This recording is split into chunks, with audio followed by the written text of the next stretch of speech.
ദിവ്യകാരുണ്യ ഏറെ സ്നേഹിക്കപ്പെടുന്നവരെ, ദൈവശാസ്ത്രപരമായി എന്താണ് വിശുദ്ധ കുർബാന എന്ന് ചോദിച്ചാൽ അതിനുള്ള ഒരു ഉത്തരം ഇപ്രകാരമായിരിക്കും. നമ്മുടെ കർത്താവ് ഈശോ മിശിഹായുടെ പെസഹ രഹസ്യങ്ങളുടെ അനുസ്മരണവും അനുഷ്ഠാനവും ആഘോഷവുമാണ് വിശുദ്ധ കുർബാന. പരിശുദ്ധ കത്തോലിക്കാ സഭ പരിശുദ്ധ കുർബാനയെ എപ്രകാരമാണോ മനസ്സിലാക്കുന്നത് അതുപോലെ ഓരോ വിശ്വാസിയും മനസ്സിലാക്കേണ്ടതുണ്ട്, അനുഭവിക്കേണ്ടതുണ്ട്. ഇന്നത്തെ കാലത്ത് പരിശുദ്ധ കുർബാനയെ കേവലം പ്രതീകമായി മാത്രം കാണുന്നവരുണ്ട്, പ്രതീകമായി മാത്രം വിലയിരുത്തുന്നവരും വ്യാഖ്യാനിക്കുന്നവരുമുണ്ട്. യോഹന്നാൻ്റെ സുവിശേഷം 6-ാം അധ്യായം 51-ാം തിരുവചനം ഇപ്രകാരം പറയുന്നു: സ്വർഗത്തിൽ നിന്ന് ഇറങ്ങി വന്ന ജീവനുള്ള അപ്പം ഞാനാണ്. സ്വർഗത്തിൽ നിന്ന് ഇറങ്ങി വന്ന ജീവനുള്ള അപ്പം ഞാനാണ് എന്ന് ഈശോ പറഞ്ഞത് ഒരു പ്രതീകമായിട്ട് കാണുന്നവരുണ്ട്.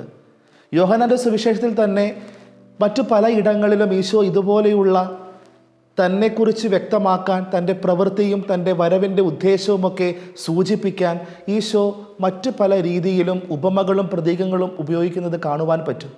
യോഹന്നാൻ്റെ സുവിശേഷത്തിൻ്റെ 10-ാം അധ്യായം 11-ാം തിരുവചനം ഞാൻ നല്ല ഇടയനാണ്. യോഹന്നാൻ്റെ സുവിശേഷം 10-ാം അധ്യായം 7-ാം തിരുവചനം ഞാൻ ആടുകളുടെ വാതിലാണ്. യോഹന്നാൻ്റെ സുവിശേഷം 15-ാം അധ്യായം 1-ാം തിരുവചനം ഞാൻ സാക്ഷാൽ മുന്തിരിച്ചെടിയാണ്.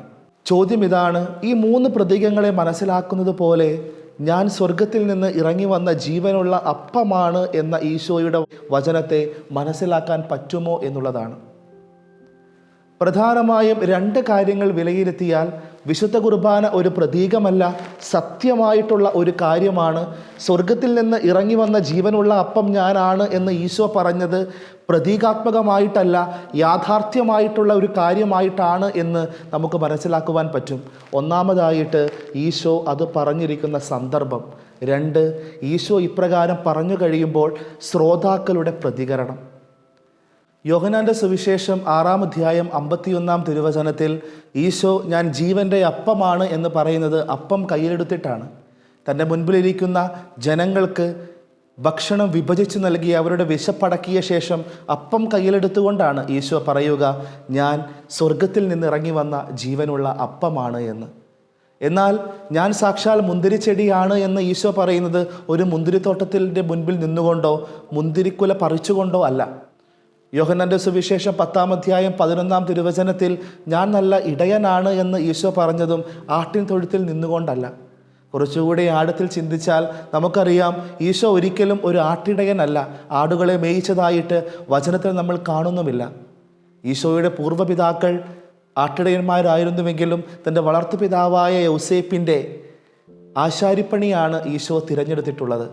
അപ്പോൾ ഈ സന്ദർഭം പരിശോധിച്ചാൽ നമുക്ക് മനസ്സിലാകും, ഈശോ ഞാൻ സ്വർഗത്തിൽ നിന്ന് ഇറങ്ങി വന്ന ജീവനുള്ള അപ്പമാണ് എന്ന് യാഥാർത്ഥ്യമായിട്ടുള്ള ഒരു സത്യത്തിലൂടെയാണ് ഈശോ നമ്മെ ബോധ്യപ്പെടുത്തുക എന്നുള്ളത്.